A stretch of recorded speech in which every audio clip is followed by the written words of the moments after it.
Jangan lupa subscribe YouTube channel Metro TV News dan jangan lupa nyalakan notifikasinya.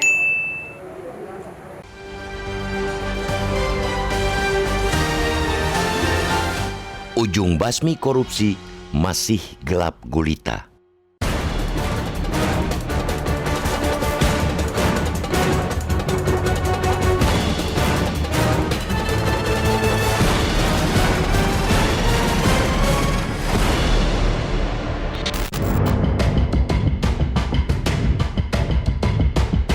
Penangkapan demi penangkapan yang dilakukan Komisi Pemberantasan Korupsi atau KPK ternyata tidak membuat ciut nyali koruptor. Sudah tidak terhitung yang dibui. Koruptor baru yang tak kalah rakus terus beregenerasi. Dalam 3 pekan pertama 2022, KPK telah melakukan operasi tangkap tangan 3 kepala daerah serta seorang hakim. Kenyataan pahit bahwa pemberantasan korupsi selama ini jelas-jelas menunjukkan tidak adanya efek jerah.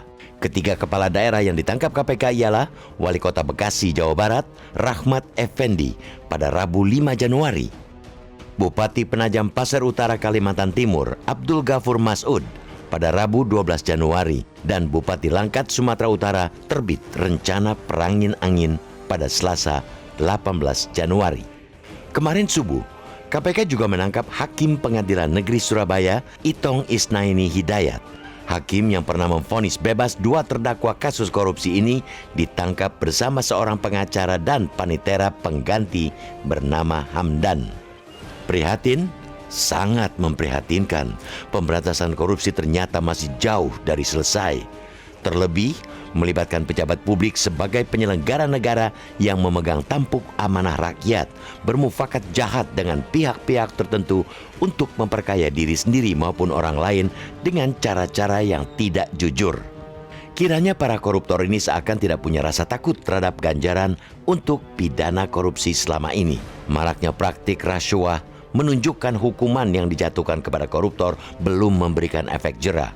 Umumnya para koruptor hanya mendapatkan hukuman separuh dari tuntutan. Itu pun bisa berkurang kalau para koruptor melakukan upaya hukum lebih lanjut. Saat menjalankan hukuman di lembaga pemasyarakatan pun banyak dari mereka yang masih menikmati hidup nyaman dan bebas berkomunikasi dengan dunia luar. Ketika rentetan upaya penindakan ternyata majal menumbuhkan efek jerah, upaya penindakan kembali dipertanyakan. Benarkah optimalisasi upaya pencegahan akan lebih efektif?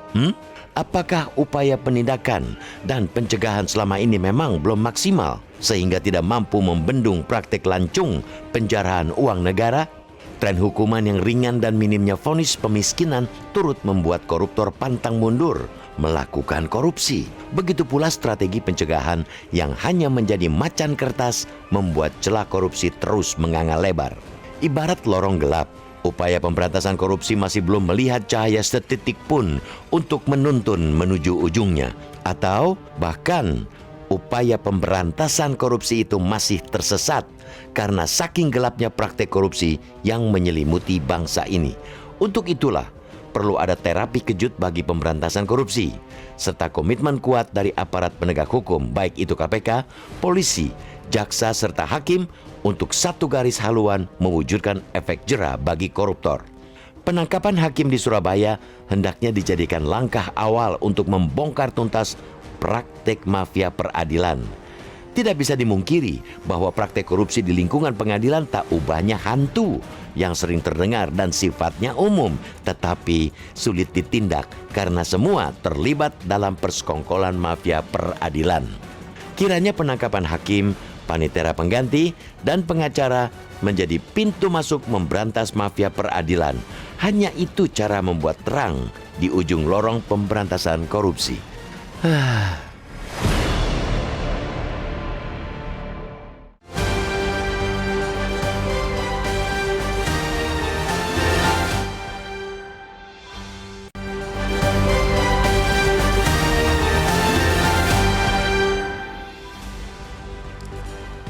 Terima kasih pemirsa, Anda masih bersama kami di Editorial Media Indonesia. Sebelum kita berdiskusi, Mas Jaka, kita mau bertanya, kita sudah terhubung lewat saluran telepon dengan Ketua KPK Firly Bahuri. Pak Firly, selamat pagi. Selamat pagi Bang Leonard, selamat pagi Metro TV. Pak Firly, kita melihat di tahun 2022 ini di bulan Januari belum berakhir, Pak. Sudah 3 kepala daerah, 1 hakim dan panitera ditangkap oleh KPK. Pertanyaannya begini, Pak, apakah dengan banyaknya OTT ini artinya bahwa pemberantasan korupsi semakin baik, atau memang ini artinya bahwa orang belum takut sama sekali untuk melakukan korupsi, tidak takut ditangkap, tidak takut dihukum? Ini artinya masih gelap gulita atau sudah mulai terang benderang, Pak Firly? Ya, saya pertama adalah mengucapkan terima kasih kepada seluruh masyarakat Indonesia yang telah memberikan dukungan kepada KPK. KPK sangat menyadari bahwa pemberantasan korupsi itu tidak bisa dilakoni oleh KPK sendiri, termasuk juga tidak bisa dilakoni oleh satu lembaga maupun satu orang. Karenanya saya melihat bahwa kita punya PR besar bagaimana membersihkan negara kita untuk betul-betul bebas dan bersih dari praktek-praktek korupsi. KPK tentu sangat concern untuk semangat komitmen pemberantasan korupsi itu. Tetapi sekali lagi saya ingin katakan, apapun yang dilakukan oleh kita, ini adalah PR kita bersama. Tidak akan pernah negara Indonesia ini bebas dari korupsi kalau tidak semuanya punya niat, punya tekad, dan tindakan-tindakan untuk memberantas korupsi itu sendiri. Itu, Mas. Kalau saya melihat begini, Mas. Oke. Silakan, Pak. Oke.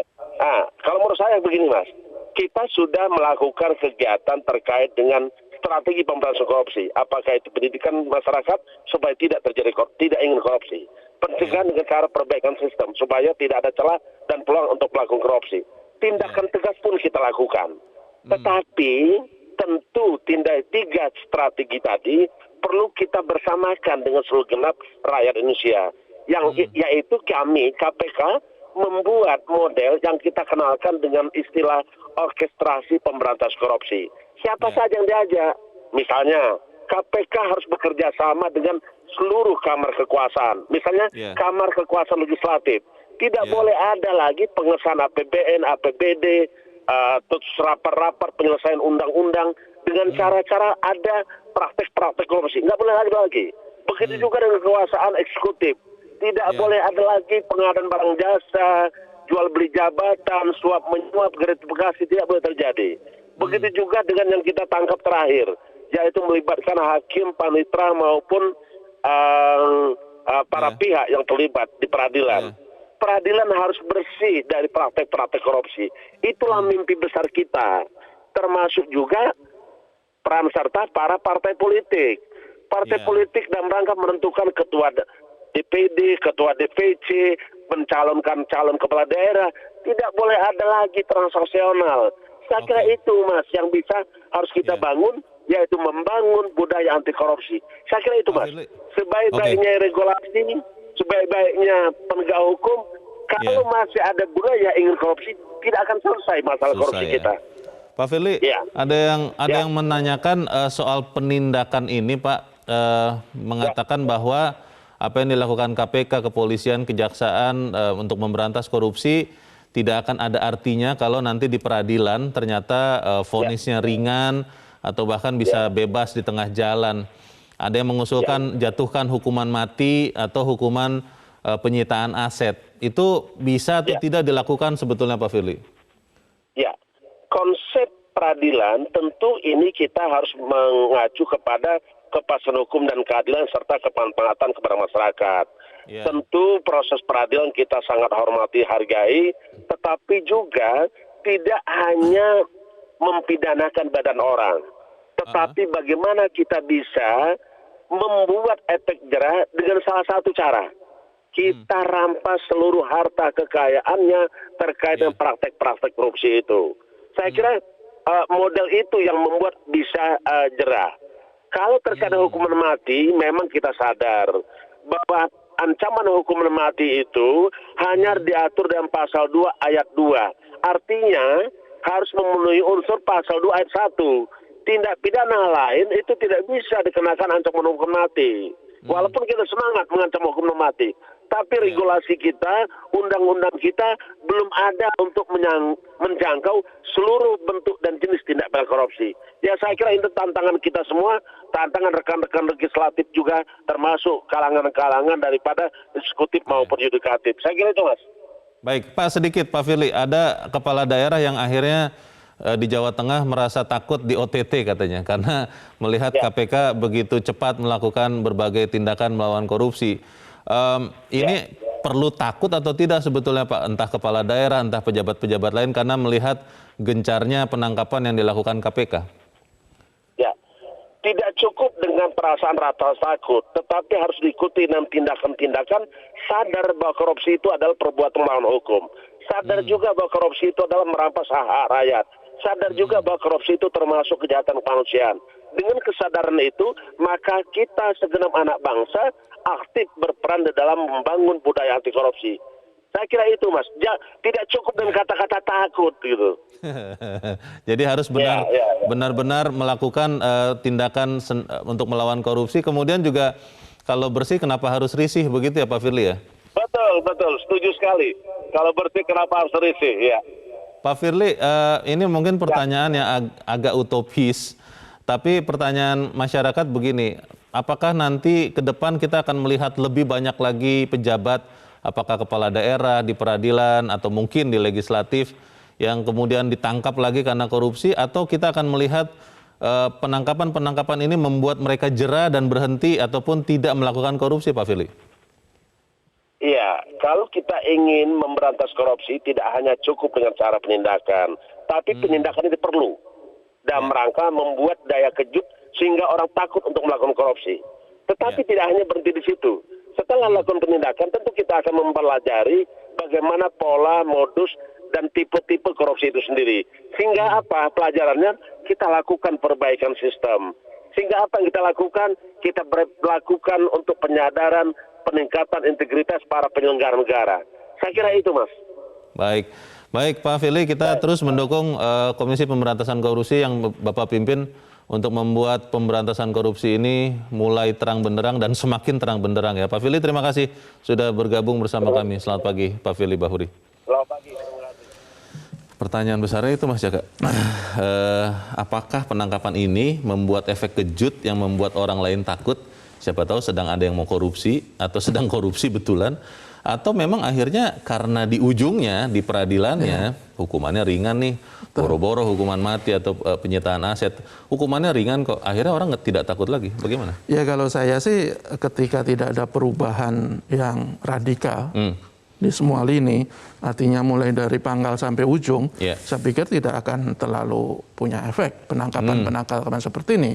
Betul ketika orang ditangkap tetapi di ujungnya, di peradilannya dihukum ringan, kalau toh sudah dihukum ringan di lembaga pemasyarakatan juga masih mendapatkan keistimewaan, apa yang bisa membuat mereka takut? Ya karena uangnya masih banyak ya. Banyak, apalagi uangnya masih banyak. Jadi mereka para koruptor itu paling tidak dia punya hitung-hitungan secara ekonomi kan. Ketika saya nanti melakukan korupsi sekian miliar, dihukumnya sekian tahun, nanti dapat remisi, pembebasan bersyarat segala macam, paling cuman berapa tahun saya masih punya uang segini ya. Jadi hitung-hitungannya seperti ini dan itu sebuah hitung-hitungan yang menurut saya sangat konyol dan karena itu didorong oleh sistem penegakan hukum kita yang menurut saya belum memberikan efek jerah terhadap para pelaku korupsi. Walaupun secara tidak langsung, tapi kasus yang terakhir di Surabaya ini Mas Jaka, penangkapan hakim yang diduga melakukan tindak pidana korupsi, apakah ini artinya kemudian di ujung juga sudah mulai berusaha dibenahi, tapi sayangnya harus dilakukan oleh penegak hukumnya. Bagaimana, Mas? Ya, saya pikir ini sebenarnya salah satu tugas dari Mahkamah Agung ya, untuk menertibkan para hakim-hakim nakal seperti ini. Kalau kita menyebutnya sebagai pelacur keadilan lah, karena dia melacurkan amanah yang begitu mulia hanya dengan uang dan gila jabatan seperti itu. Saya pikir memang tidak gampang ya untuk menetekan hakim ini karena godaannya emang sangat besar. Ketika seseorang berperkara di pengadilan itu kan ya apalagi yang mereka yang punya harta kan, lebih baik dia mengeluarkan sekian banyak uang dengan harapan utamanya dikurangin atau diminimalkan. Ini sebuah tugas yang tidak ringan bagi Mahkamah Agung, tapi saya pikir ketika mereka punya kemauan dan punya tekad yang lebih besar, saya pikir ya paling tidak bisa lah untuk mengurangi hakim-hakim nakal seperti ini. Mas Jaka, ada teman yang mengatakan begini, sangkin seringnya mendengar tangkap tangan, akhirnya dia tidak lagi merasa itu sesuatu yang luar biasa, malah jadi terbiasa. Dan akhirnya efek buruknya adalah dia tidak lagi melihat korupsi itu sebagai sesuatu yang buruk, sesuatu yang bisa membahayakan, karena di ujungnya pun hukumannya ringan-ringan. Nah ini bagaimana kita melihat hal ini, kita bahas di bagian berikut, dan bisa tetap bersama kami, Editorial Media Indonesia segera kembali.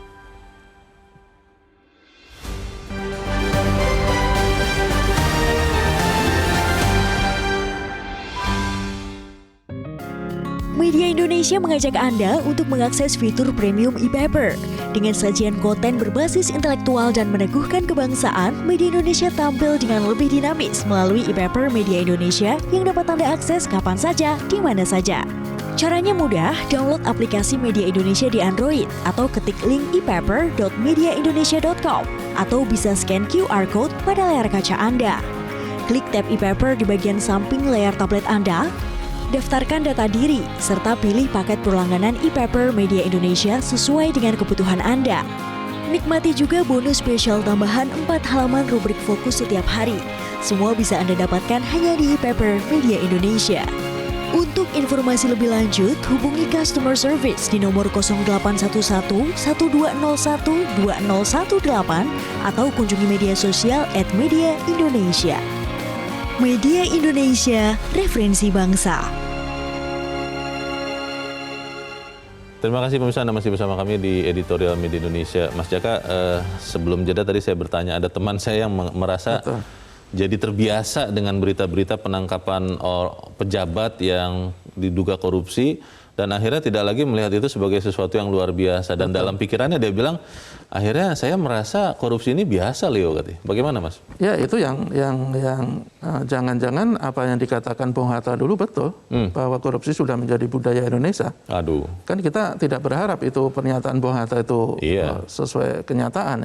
Tetapi kalau kita tidak melakukan upaya yang luar biasa, ya bisa jadi ya benar omongan Bung Hatta bahwa korupsi akan menjadi budaya kita, dan ketika sudah menjadi budaya ya tidak akan kita berantas lagi. Susah ya? Akan susah. Dan pemikiran-pemikiran tadi kan sebenarnya sesuatu yang semestinya menjadi cambuk bagi seluruh bagi negara lah ya, bahwa di kalangan masyarakat dalam tanda kutip mungkin sudah ada bibit-bibit apatisme dalam melihat upaya negara memberantas korupsi. Ketika mereka melihat kalau mereka masih punya optimisme, berarti tidak akan seperti itu kan, tidak akan menganggap bahwa penangkap itu sebagai sesuatu yang biasa. Itu adalah sesuatu yang patut kita sangat prihatinkan sebenarnya kan, bukan sesuatu yang biasa penangkapan seperti itu. Bahwa itu kan menunjukkan korupsi di negara kita masih merajalela, belum ada rasa takut sedikit pun di kalangan para penyelenggara negara. Dan ini sebuah kenyataan yang sangat memprihatinkan. Kan kalau korupsi itu kan salah satu yang bisa sebenarnya klise ya, bahwa korupsi itu adalah kanker yang menggerogoti sebuah tubuh negara kita. Ketika kanker kita tidak kita amputasi, tidak kita potong, tidak kita berantas, ya lama-lama negara kita akan hancur, akan mati. Dan akhirnya bisa mati. Kita coba bertanya Mas Jaka sekarang kepada pemirsa Metro TV. Kita sudah terhubung dengan pemirsa Metro TV di Manado, Sulawesi Utara. Ada Pak Vence Jakob. Pak Vence, selamat pagi. Selamat pagi Bung Leo, selamat pagi Pak Jaka. Jadi begini, Bung Leo. Saya kira KPK jangan terfokus pada penindakan yang di dalamnya ada OTT dan lain sebagainya. Tetapi pencegahan itu harus diutamakan juga. Karena kalau saya lihat sekarang, Bung Leo, tidak ada efek jerahnya para koruptor sekarang. Karena apa? Persoalannya adalah kapan pemberlakuan tindakan terhadap koruptor ini dengan hukuman yang begitu besar? Beda dengan di luar negeri, sehingga mereka menganggap bahwa ya kalau KPK OTT itu operasi tangkap tangan. Tetapi kalau para koruptor OTT-nya ada 3T, OTTT, orang tidak takut ditangkap lagi karena tidak ada efek jerah.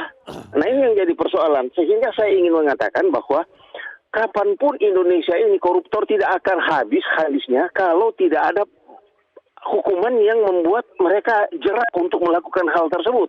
Jadi kembali lagi saya katakan KPK sebetulnya jangan terfokus pada penindakan, tetapi KPK juga harus memikirkan bagaimana cara mencegah supaya masyarakat Indonesia tidak terlibat dalam koruptor itu sendiri. Sementara kan kita semua tahu bahwa kepala daerah ngotot dia keluarkan miliaran rupiah karena apa? Yang ingin dia kejar itu bagaimana dia bisa mengumpulkan pundi-pundi di dalam pelaksanaan selama 5 tahun. Nah ini yang bukan keterpanggilan untuk melayani, tapi keterpanggilan untuk bagaimana dia memperoleh harta yang begitu besar yang adalah milik rakyat. Itu saja Pak barangkali Bung Leo, Pak. Sedikit Pak Venja.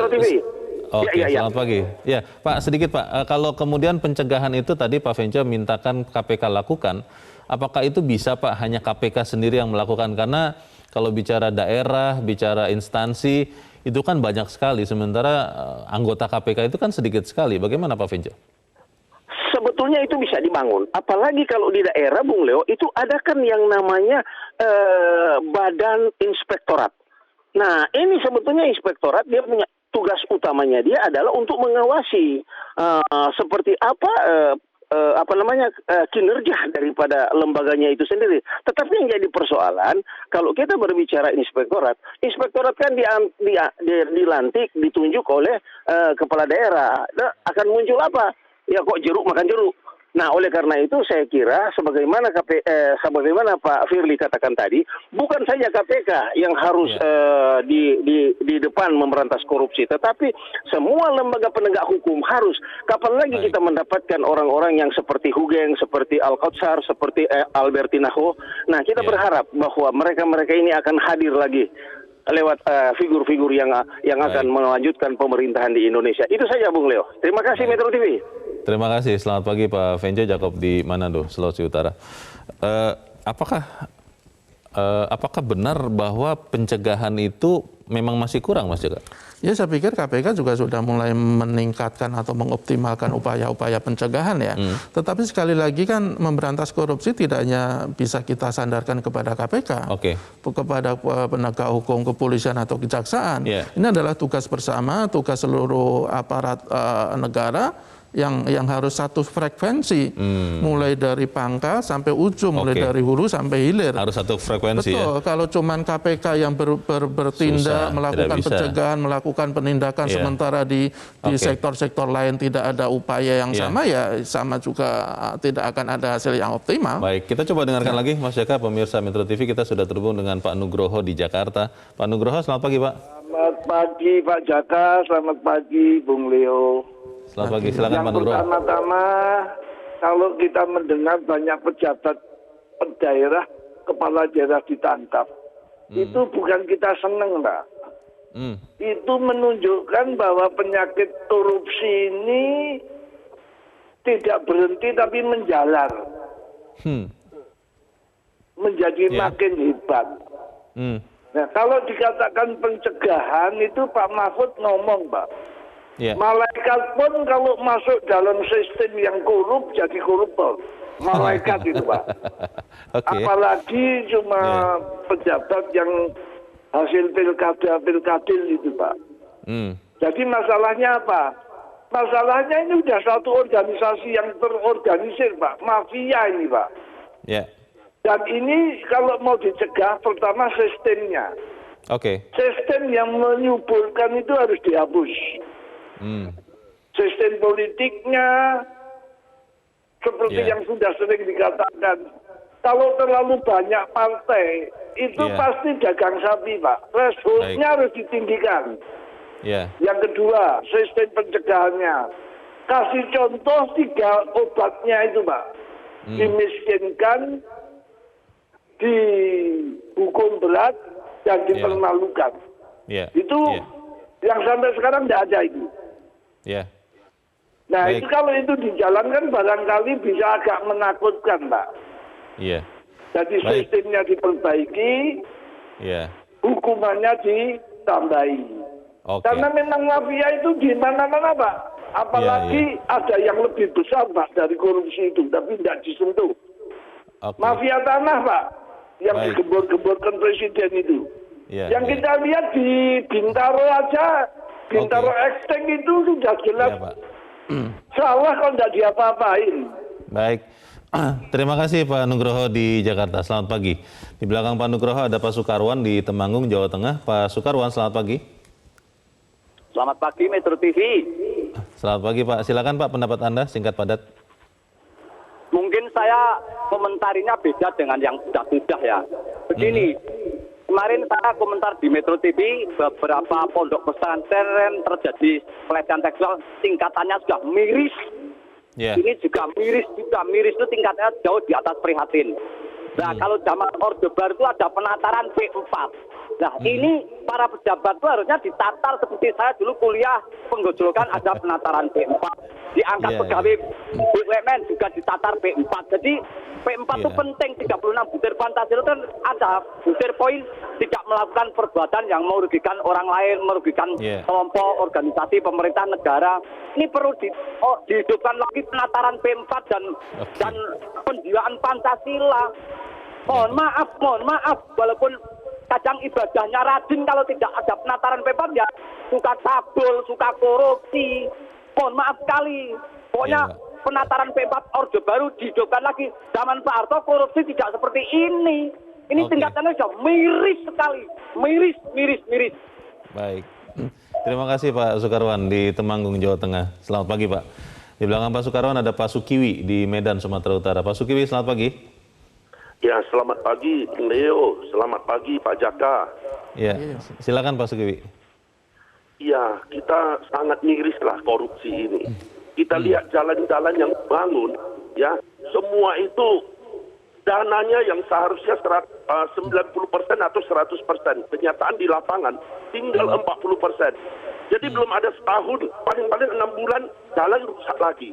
Jadi dana-dana ini yang dikorupsi itu sangat miris, sangat keji. Seharusnya kita yang menikmati dari uang pajak kita. Baru lagi yang sangat miris. Ini saya beberapa hari yang lalu ada ketemu seorang kepala sekolah. Kepala sekolah ini pun mereka itu harus kena juga beli jabatan. Kalau mereka tidak mengikuti permainan ini, maka mereka akan diberhentikan ataupun ganti yang lain. Sehingga kepala sekolah ini nggak ada yang rasa nyaman lagi untuk mendidik. Ini sangat menyedihkan.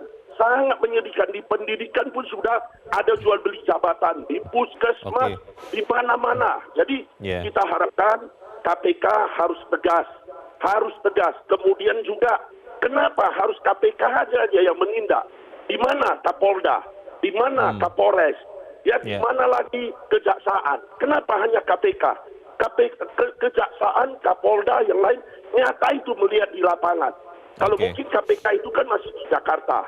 Ya, kenapa yang di bawah ini, yang nyata-nyata ini nggak bertindak?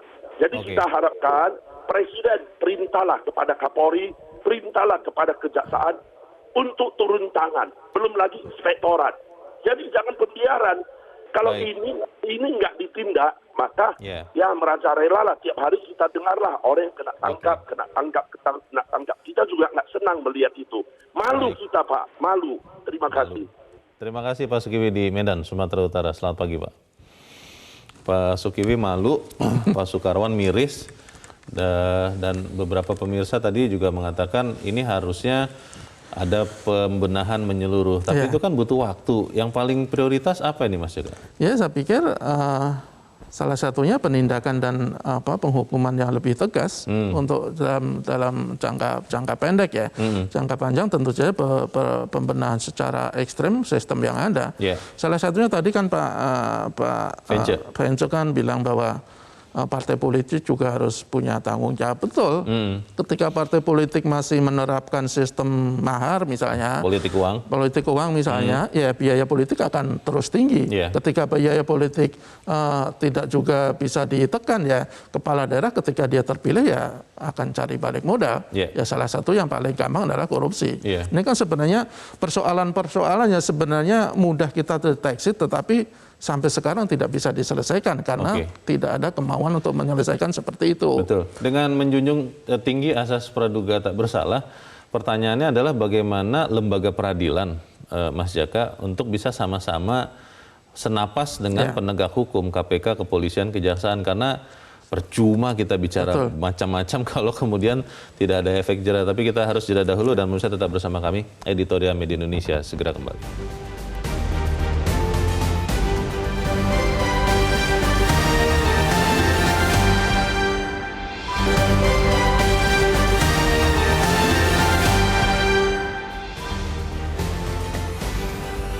Terima kasih pemirsa, masih bersama kami. Kita di bagian akhir dari diskusi kita pagi ini. Mas Jaka, namanya manusia katanya harus tetap punya harapan. Karena begitu kita selesai berhenti berharap, itu adalah akhir kehidupan. Nah, kalau kita bicara pemberantasan korupsi, walaupun kemudian kita melihat banyak sekali masalahnya, apa yang membuat kita bisa terus berharap bahwa bangsa ini memang tidak punya budaya korupsi dan mau memberantasnya, Mas?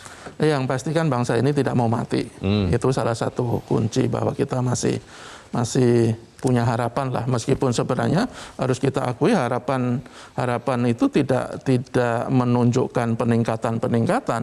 Karena harus kita katakan juga kan korupsi kan ya setiap hari lah, bahkan kita disuguhi oleh kasus-kasus yang betul-betul memprihatinkan seperti itu.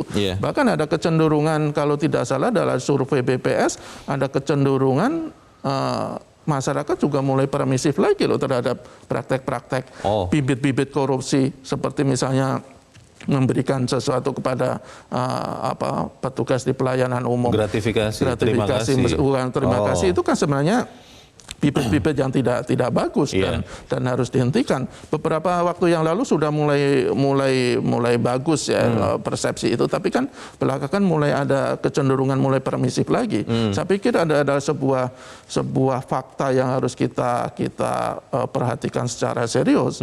Ketika masyarakat sudah begitu ya takutnya ke depannya korupsi akan betul-betul akan semakin sulit untuk kita kendalikan. Apakah kita memang harus terus berharap kepada figur? Tadi Pak Vence kalau tidak salah sempat menyebutkan nama-nama Pak Hugeng, almarhum Pak Alkotsar, Bu Albertina Ho, untuk kemudian menegakkan hukum memberantas korupsi, atau memang kita bisa buat sistemnya saja sehingga siapapun yang memimpin dia harus ikut sistem itu, Mas? Ya, saya pikir sebenarnya ya kita rindu ya dengan figur-figur yang betul-betul anti korupsi seperti Pak Hugeng dengan Pak Artijo. Tetapi dalam situasi seperti ini salah satu, bahkan mungkin satu-satunya cara untuk memperbaiki ya sebenarnya pembenahan sistem.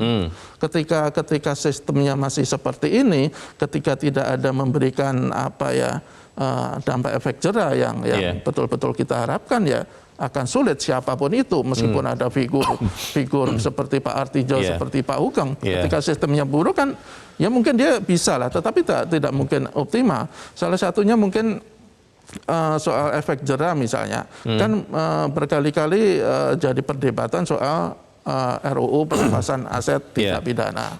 Itu kan dinilai sangat efektif untuk membuat para calon koruptor itu berpikir 1000 kali untuk melakukan. Tetapi faktanya itu dirancang dari tahun 2012, diajukan ke DPR 2015, tapi sampai sekarang tidak ada. Sudah 10 tahun ini ya? Sudah 10 tahun, tetapi sampai sekarang belum ya katanya sudah ada tanda-tanda untuk masuk ke prolegnas prioritas. Tetapi kan kenapa sampai begitu lama untuk membuat undang-undang yang begitu penting, begitu mendasar untuk mengoptimalkan pemberantasan korupsi? Jangan-jangan ya jangan-jangan malah ada indikasi jangan-jangan para anggota dewan dan pihak-pihak pembuat nah takutnya nanti jadi bumerang. Itu kan yang dikhawatirkan oleh publik. Ya kalau sudah begitu ya gimana, kan harus ada kemauan yang luar biasa. Ketika mereka tidak punya kemauan ya ya kita sebenarnya agak sulit berharap, tetapi kan kita harus tetap bisa berharap. Bagaimana cara kita mendorong, Mas Jaka, katakanlah penindakan dulu ya, penjatuhan hukuman yang memberikan efek jera, supaya kemudian kan kalau kita nanti berhenti bicara, jangan-jangan nanti semua merasakan, wah ini berarti diterima begitu, termasuk penegak-penegak hukum, termasuk pejabat-pejabat. Bagaimana kita terus menyuarakan ini, bahkan kalau bisa lebih membuatnya menjadi terstruktur, sistematif dan masif begitu, supaya akhirnya kemudian jadi itu penindakan yang keras supaya memberikan efek jera, Mas. Ya, saya pikir yang pasti kita tidak boleh berhenti bersuara ya. Itu kuncinya, bahwa ketika walaupun lelah ya, jujur saja. Lelah, tapi ketika ada tanda-tanda upaya itu semakin melemah, kita harus semakin kencang bersuara. Itu yang harus kita lakukan.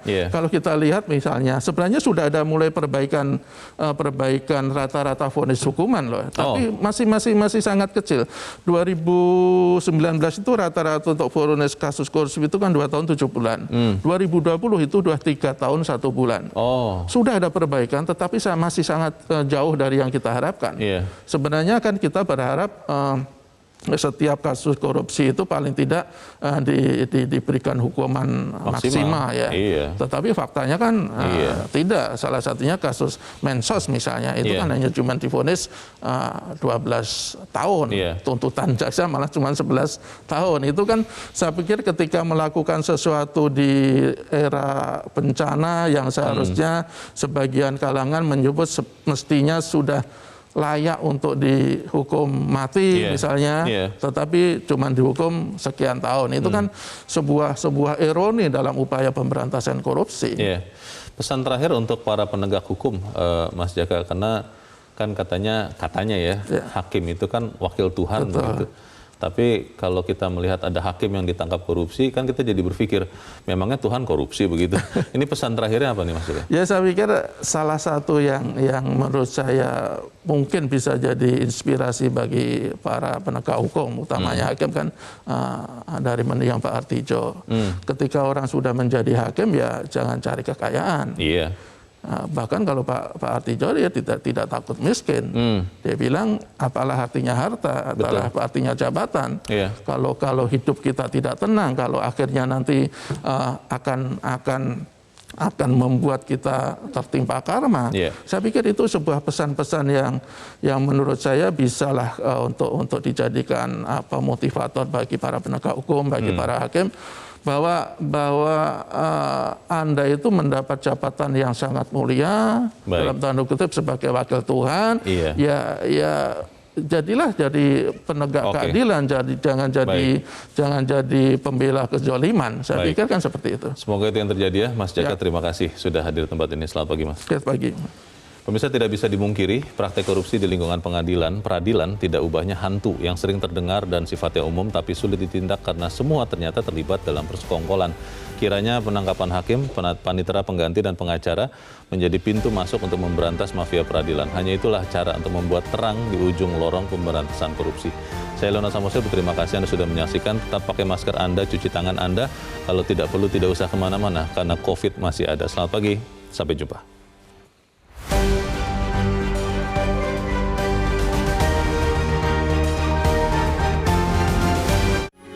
Metro TV. Saya Syahrul Yassin Limpo, Menteri Pertanian Republik